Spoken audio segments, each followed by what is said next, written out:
Foster of the California State Athletic Commission said, they're just going to be moving around. No one's going for knockouts and things like that. People aren't buying that. So tell me, like, what do you know about the rules? What could you tell us about it? I'm tell you what, two things I'm gonna tell you. They ain't supposed to go for knockouts, but Mike Tyson don't have one speed, and Roy don't have a long fuse either. So it's like, when you go in there with Mike Tyson, you have to be ready for whatever. You feel me? Foster can't stop him once that bell rings. Once that bell rings, it's Mike Tyson and you. So you hope Mike can hold himself together and box and do what he want to do or do what he's supposed to do, but you can't go there depending on that. And 8 rounds is a long time. And you only got 12 ounce gloves. That's just 2 ounces bigger than what I normally fighting in. So it's like everything is, I'm the one at risk. I'm the smaller guy. I'm the light guy. I can't go out there thinking, oh, this is an exhibition. No, because his punches are going to feel twice as hard as mine anyway because he's way heavier than me.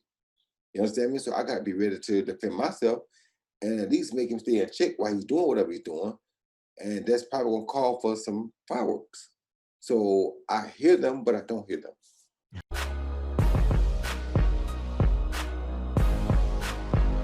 What would you like, Alex? Who would you rather, and who's sort of on the short list of guys that get you excited for your next fight? Well, Zombie keeps running his mouth, even though someone for him. But I mean, still, that's always intriguing. It's a fun fight. He's just going to look for the finish. Which again, if someone's going to just be aggressive like that, that's good for me. You know what I mean? That's a fun fight. And same with even Zabit as well. So Zabit's another. I think they're the two front runners, Zabit and Zombie.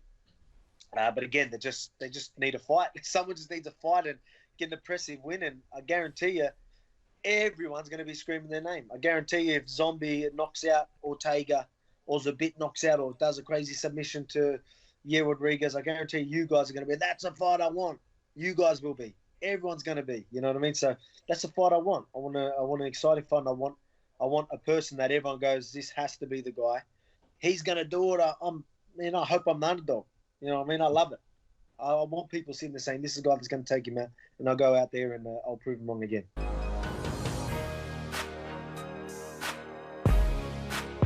If you were to back up to January 20th of this year, which in all fairness wasn't all that long ago, that's the night Conor Mania exploded once again. Conor takes on Donald Cerrone.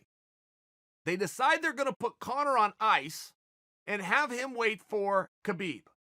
Somewhere in between January 20th and as I come to you right this very moment, Conor has now retired, okay? But when he retired, that did not add to the fire and the draw of wanting him to come back and see him in there with Khabib. Generally, that is what would happen. Generally, that would be the play, and that's the way those chips are going to fall. It just didn't fall that way. All of a sudden, Gaethje comes in, disrupts the entire division. Now Gaethje and Khabib got business to do. Oh, and by the way, Ali and Team Khabib come out and tell us that Khabib's only going to do 2 more matches. He has a goal. He wants to go out at 30-0. We're talking about Justin Gaethje. Can Khabib get through him? If he does, who will be the final fight?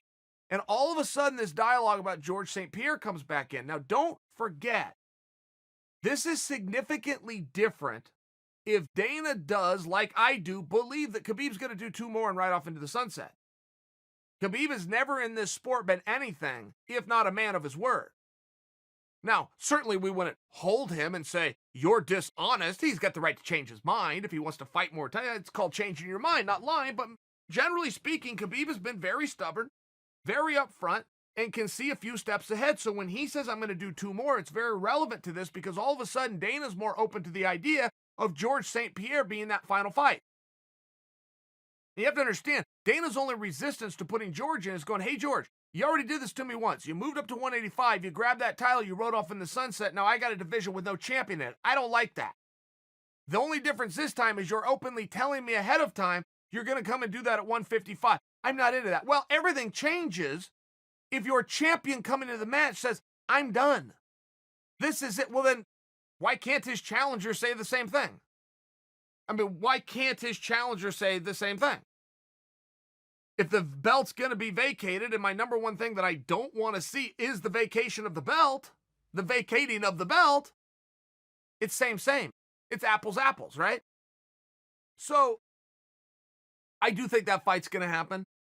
A lot of that is the fan in me. I'm hoping for that fight.